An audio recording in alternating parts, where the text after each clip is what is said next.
मोना यार देख मेरी कैट कितनी प्यारी है। आमना यार मैंने ना क्लोज ना लिया, मैंने थोड़ा गुस्सा आ रहा है। आमना यार तू हर जगह इनू ले आउंदी है, मैंने इरिटेट हुंदा है।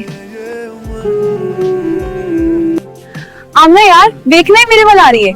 मोना यार गुस्सा ना हो, ये सिर्फ प्यार मंगदी है। मोना यार एनिमल्स भी फीलिंग्स रखते ने। आमना यार मैं समझदी आं पर मैनू आदत नहीं है। आमना यार मैं ट्राई कर रही हां पर ये मैनू तंग कर दी है। मोना यार थोड़ा जिहा ट्रस्ट कर ले।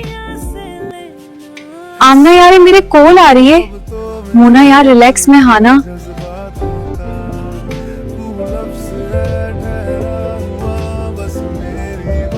आमना यार इतन बहुत सॉफ्ट है, मैं लगता मैं ही ज्यादा गुस्सा कर रही सी।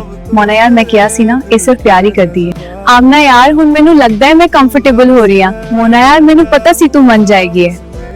आमना यार हुन मैं इसनू छड़ नहीं सकती।